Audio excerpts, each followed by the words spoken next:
حضور اکرم صلی اللہ علیہ وسلم کی سیرت کے بارے میں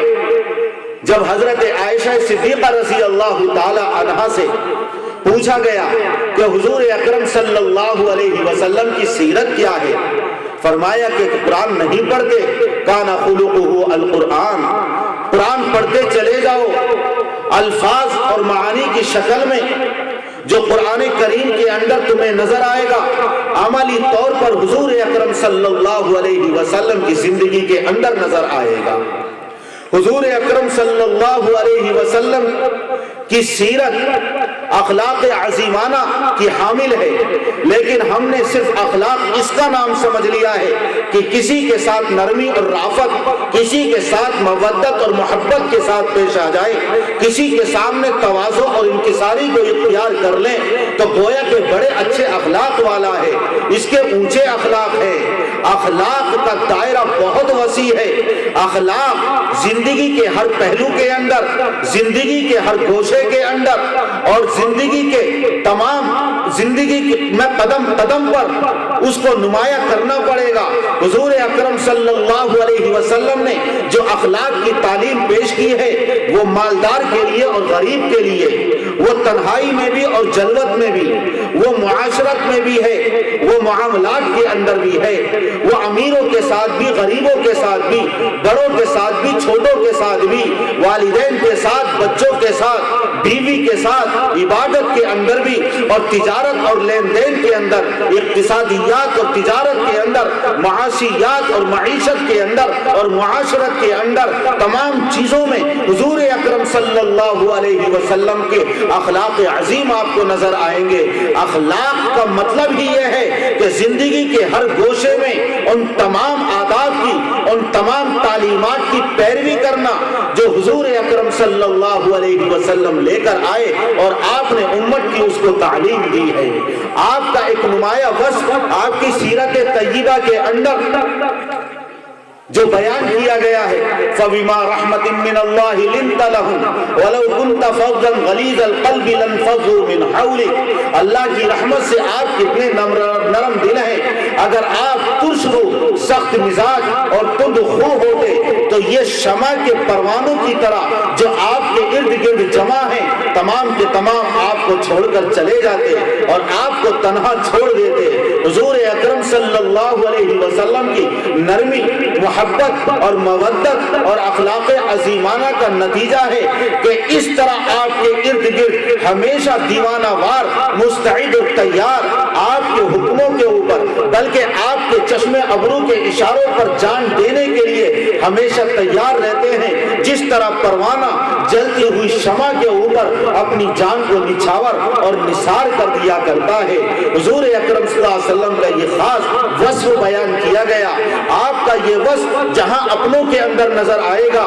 دشمنوں کے اندر نظر آئے گا، دشمنان اسلام کے اندر نظر آئے گا۔ صرف یہ نرمی اور یہ محبت آپ نے اپنوں کے ساتھ اختیار نہیں کی بلکہ بیگانوں کے ساتھ اختیار کی ہے، اجنبیوں کے ساتھ اختیار کی ہے، بلکہ جان کے دشمنوں کے ساتھ بھی حضور اکرم صلی اللہ علیہ وسلم نے یہ نرمی اور محبت کا مظاہرہ کیا ہے۔ اگر ہم آج اپنے معاشرے میں اپنوں کے ساتھ، بیگانوں کے ساتھ، پڑوسیوں کے ساتھ، دشمنوں کے ساتھ اسی اخلاق کا مظاہرہ کریں تو یہ یقیناً حضور اکرم صلی اللہ علیہ وسلم کے اس خلق اور اس اخلاق کو اپنانے کے نتیجے میں آپ بھی تمام مخلوق کے محبوب بن جائیں گے، اعزا اقربا، دوست احباب اور پڑوسیوں کے منظور نظر بن جائیں گے۔ صفوان ابن امیہ جو آپ کا کٹر دشمن،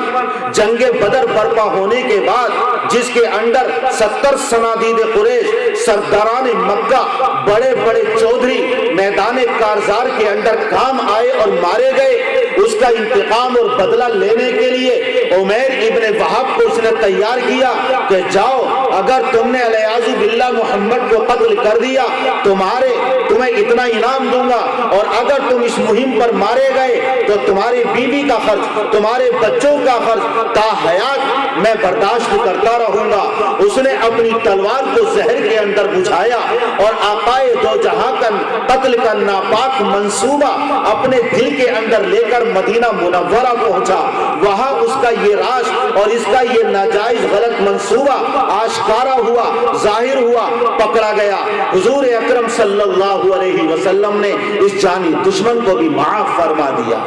جب سن 8 ہجری کے اندر مکہ فتح ہو گیا، صفوان ابن امیہ کو اپنا ہر جرم یاد آیا، مکہ چھوڑ کر فرار ہو گیا، جدے کے ساحل پر گیا، جہاز کا انتظار کرنے لگا کہ کوئی جہاز ملے، اس کے اندر سوار ہو کر میں یہاں سے فرار ہو جاؤں اور وہاں چلا جاؤں جہاں تک محمد کے ہاتھ نہ جا سکے اور جہاں محمد کی حکومت نہ ہو۔ لیکن عمیر ابن وہب سرکار دو عالم صلی اللہ علیہ وسلم کی خدمت اقدس میں آئے اور عرض کرنے لگے کہ رحمت للعالمین، صفوان ابن امیہ قتل کے خوف سے فرار ہو گئے، جدے کے ساحل پر ہے، کسی جہاز کے منتظر ہے،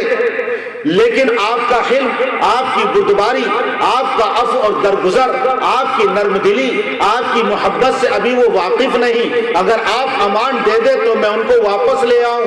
حضور اکرم صلی اللہ علیہ وسلم نے ان کو امان عطا فرما دی۔ عمیر ابن وہب نے کہا کہ کوئی علامت اور نشانی عنایت فرما دیجئے۔ آپ نے اپنا امامہ اور اپنی پگڑی علامت کے طور پر ان کو عطا فرمائی۔ وہ لے کر جدے پہنچے اور وہاں جا کر کہا، اے صفوان، تمہیں امان ہے، تمہیں امان ہے، لیکن انہیں اطمینان نہ ہوا۔ کہنے لگے کہ کیا اس بات کی دلیل اور اس بات کی ضمانت ہے کہ میں قتل نہ کیا جاؤں گا؟ تو عمیر ابن وہب کہتے ہیں، اے صفوان، ابھی تم حضور اکرم صلی اللہ علیہ وسلم کے عفو و درگزر کو نہیں جانتے، ابھی آپ کو ان کے حلم کا اندازہ نہیں ہے، ابھی نرم دلی کا تمہیں اندازہ نہیں ہے۔ آپ نے امان کی علامت کے طور پر یہ دستار اور یہ پگڑی بھیجی ہے۔ صفوان ابن امیہ حضور اکرم صلی اللہ علیہ وسلم کی خدمت میں جب حاضر ہوتا ہے تو آپ نے ان کو امان دیا۔ اس نے مہلت مانگی 2 مہینے کی، آپ نے ان کو 4 مہینے کی مہلت دی،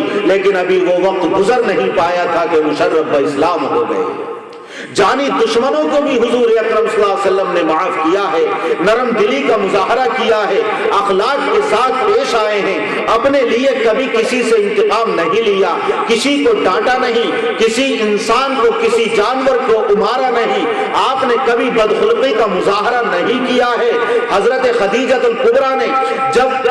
آپ کو تسلی دی تھی تو یہی کہا تھا کہ اللہ کے رسول، آپ کو اللہ کیسے ہلاک کر دے گا؟ جو آپ فرماتے انی خشیت علی نفسی، مجھے ڈر ہے کہ میں ہلاک نہ ہو جاؤں۔ تو حضرت خدیجہ الکبریٰ رضی اللہ تعالی عنہا جو 15 سال سے آپ کے اخلاق کا مظاہرہ کر رہی تھی، 15 سال آپ کی زوجیت میں گزر گئے تھے اور آپ کو گہری نظر سے دیکھ چکی تھی، اور بیوی سے زیادہ اپنے شوہر کے حالات کا کون واقف ہوگا؟ حضرت خدیجہ فرمانے لگی کہ اللہ کے رسول، آپ کو اللہ ہلاک نہ کرے گا، آپ تو یتیموں کی خبر گیری کرتے ہیں، آپ تو بیواؤں کی خبر گیری کرتے ہیں، اور آپ تو کمزوروں کے کام آتے ہیں، آپ تو معدوم اور نادار لوگوں کے لیے کماتے ہیں، آپ تو ہر ایک کے کام آتے ہیں، حسن سلوک ہر ایک کے ساتھ فرماتے ہیں، تو اللہ تبارک و تعالیٰ کیسے آپ کو ہلاک فرمائے گا؟ یہ آپ کے اخلاق تھے، اور آپ کی سیرت طیبہ کا یہی سبق کہ حضور اکرم صلی اللہ علیہ وسلم کی امتی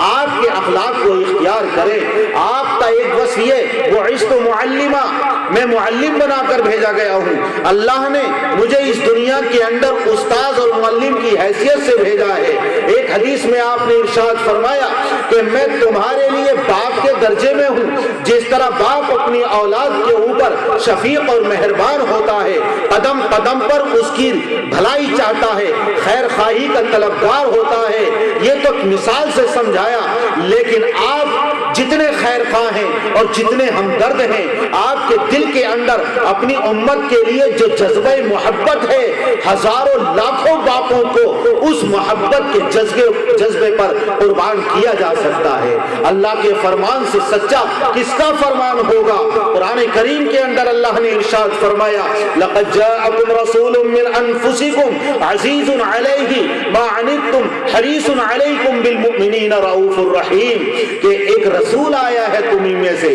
جو تمہاری ہدایت کا حریص ہے، تمہاری بھلائی کا بھوکا ہے، تمہاری مشقت اور تمہاری تکلیف اس کے اوپر شاق گزرتی ہے، قدم قدم پر تمہاری بھلائی کے لیے پڑتا رہتا ہے، تمہاری خیر خواہی کا، تمہاری ہدایت کا طلبگار ہے۔ اللہ تبارک و تعالی نے جس کے جذبہ ترحم کی اور جس کی نرم دلی کی، جس کی محبت اور مودت کی قرآن کریم کے اندر شہادت دی ہے، اس سے زیادہ محبت کا جذبہ کس کے دل کے اندر ہوگا؟ حضور اکرم صلی اللہ علیہ وسلم کی سیرت کا اگر ایک حصہ، اس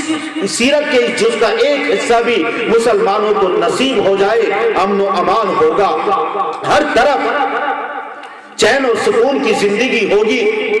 بے سکونی اور بے چینی اور اضطراب کا کہیں نام و نشان نہ ہوگا۔ حضور اکرم صلی اللہ علیہ وسلم نے اپنے دشمنوں کے ساتھ کیا معاملہ فرمایا؟ آخر وقت تک جنہوں نے اسلام کے سامنے اپنے سر کو نہیں جھکایا، اپنی گردن کو خم نہیں کیا، وہ قبیلہ یمامہ کا رہنے والا بنو حنیفہ ملے گا۔ تمام عرب حضور اکرم صلی اللہ علیہ وسلم کے لیے، اللہ کے لیے اسلام کے سامنے اپنی اطاعت اور فرما برداری کی گردن کو جھکا سکے تھے، لیکن یمامہ کا رہنے والا قبیلہ بنو حنیفہ ابھی تک سرتاپی کے اندر مشغول تھا، ابھی تک بغاوت کے اوپر آمادہ تھا۔ جس قبیلے کے اندر مسیلمہ کذاب جھوٹا مدعی نبوت پیدا ہوا، حضور اکرم صلی اللہ علیہ وسلم نے اپنا ایک سریہ بھیجا مہم پر اللہ کے راستے میں۔ اسی قبیلے کا سردار جس کا نام سمامہ ابن اسال اس صحابہ کرام کی جماعت کے ہاتھ آ گیا، یہ پکڑ کر لے کر آئے، مسجد نبوی کے ستون سے باندھ دیا گیا۔ آقائے دو جہاں رحمت للعالمین حضرت محمد الرسول اللہ صلی اللہ علیہ وسلم جب مسجد نبوی کے اندر تشریف لائے تو یمامہ کا یہ سردار مسجد نبوی کے ستون سے بندھا ہوا۔ آپ نے پوچھا، اے سمامہ تمہارا کیا حال ہے؟ کہنے لگا، ان تقتل تقتل ذا دم وان تنعم علی شاکر، کہ اے محمد اگر آپ قتل کریں گے تو ایسے آدمی کو قتل کریں گے جو خونی ہے۔ شراح حدیث نے اس کے دو مطلب لکھے کہ اگر آپ نے قتل کر دیا تو میں واقعی اس کا اہل اور مستحق ہوں کہ مجھے قتل کر دیا جائے، کیونکہ اب تک میں نے تمہیں تکلیف پہنچائی ہے، تم سے برسر پیکار رہا ہوں، اب تک تمہارا باقی رہا ہوں، اس لیے میں قتل کیے جانے کا مستحق ہوں۔ اور دوسرا مطلب اس کا یہ ہے کہ اے محمد اگر تم نے مجھے قتل کر دیا، میں اپنے قبیلے کا کوئی معمولی آدمی نہیں، گیا گزرا آدمی نہیں، بلکہ اپنے قبیلے کا سردار ہوں، میرا خون رائے گا نہیں جائے گا، بیکار نہیں جائے گا، میرے قبیلے والے چین سے نہ بیٹھیں گے جب تک کہ میرے خون کا انتقام اور بدلہ نہ لے لیں گے۔ ان تقتل ذا دمین، اگر تم نے قتل کیا تو ایک خونی کو قتل کرو گے، لیکن وہ تنعم علی شاکرین، اگر آپ نے انعام و اکرام فرمایا اور مجھے چھوڑ دیا، میں آپ کا زندگی بھر شکر گزار رہوں گا۔ آپ یہ مکالمے کے بعد گزرے ہوئے چلے گئے۔ دوسرا دن آیا، پھر آپ تشریف لائے، پھر آپ نے اس کی حالت پوچھی، اس نے وہی کلمات دہرائے، آپ نے کچھ نہیں کہا۔ تیسرا دن آیا، پھر آپ نے اس سے یہی سوال کیا کہ تمہارا کیا حال ہے، اس نے وہی کلمات دہرائے۔ آقائے دو جہاں صلی اللہ علیہ وسلم نے اس سے کوئی انتقام نہ لیا، اس سے کوئی بدلہ نہ لیا، اس سے کوئی باز پرس نہ فرمائی، رحم و کرم کا معاملہ فرمایا۔ جانی دشمن سے جس نے صحابہ کا خون بہایا تھا، ہر وقت برسر پیکار رہا تھا، بغاوت پر آمادہ رہا تھا، آپ نے کہا اس کو کھول دو۔ مسجد نبوی کے ستون سے کھول دیا گیا، سامنے باغ میں ایک درخت کی آڑ میں گیا، وہاں غسل کیا، نئے کپڑے پہنے اور آقائے دو جہاں صلی اللہ علیہ وسلم کی خدمت میں حاضر ہو کر کلمہ پڑھتا ہے، اشہد ان لا الہ الا اللہ و اشہد ان محمد رسول اللہ۔ پھر کہنے لگا، اللہ کے رسول میں عمرہ کرنے کے لیے آ رہا تھا، صحابہ مجھے گرفتار کر کے لے آئے، آپ نے عمرے کی اجازت دے دی، مکہ مکرمہ پہنچا۔ اب مکے کے لوگوں کو پتہ چل گیا تھا کہ سمامہ مسلمان مسلمان ہو چکے ہیں، دامن رسالت سے وابستہ ہو چکے ہیں، تمام لوگوں نے اپنے حصار و گھیرے میں لے لیا اور کہنے لگے سبوتا، کیا تو بددین ہو گیا ہے؟ تو نے اپنے آباء و اجداد کے دین کو چھوڑ دیا ہے؟ تو کہنے لگے کہ نہیں، میں تو مسلمان ہوا ہوں، میں نے اسلام کو قبول کیا ہے، اس کی حقانیت اور صداقت کو دیکھا ہے، میں نے رحمت للعالمین کے اخلاق کو دیکھا ہے، میں